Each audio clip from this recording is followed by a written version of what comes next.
Aprobado na ng Land Transportation Franchising and Regulatory Board o LTFRB ang aplikasyon ng 25 transport cooperatives para sa subsidiya upang makabili ng modern jeepney sa ilalim ng Public Transportation Modernization Program.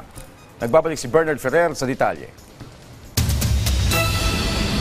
Kalahating oras na naghintay ng masasakyan si Rashid sa kanilang lugar sa San Mateo, Rizal. Pahirapan kasi ang makahanap ng masasakyan dahil sa dami ng mga commuter na papasok sa Metro Manila. Hindi tuloy maiwasan na abutin siya ng 2 oras sa daan para lamang makapasok sa eskwelahan sa Mandaluyong. Ang hirap sumakay kasi konti lang yung mga jeep na bumabiyahe tapos sobrang traffic pa sa San Mateo. Dapat ipapahinga ko na lang po. Nasa biyahe pa rin po ako. Ito ang naistugunan ng LTFRB.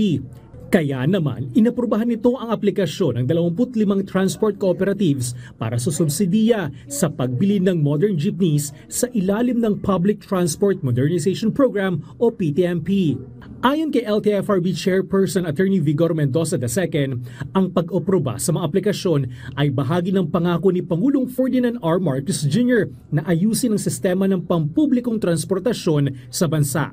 Sakop ng mga inaprobahang aplikasyon ang iba't ibang lugar sa Pilipinas mula Northern Luzon hanggang Mindanao. Ang pag-aproba ay sa ilalim ng Expanded Equity Subsidy o EES ng pamahalaan. Layo nito na tulungan ang mga maliliit na operator na makabili ng modern jeepneys. Pinapayagan ng EES ang LTFRB sa pamamagitan ng Department of Transportation na makipag-partner sa mga pribado at pampublikong financial institution. Tutulong mga ito sa mga operator upang makabili ng modern jeepneys. Samantala, magsasagawa rin ng recalibration program ang Office for Transportation Cooperatives o OTC kung saan palalakasin ang fiscal management ng mga kooperatiba. Sa ganitong paraan, mababawasan ang pasanin ng mga kooperatiba upang ang kanilang buwanang bayarin ay mapunta sa principal at hindi lamang sa interes. Batay sa tala ng OTC, nasa 86% ng mga PUV ang nakaisa sa modernization program.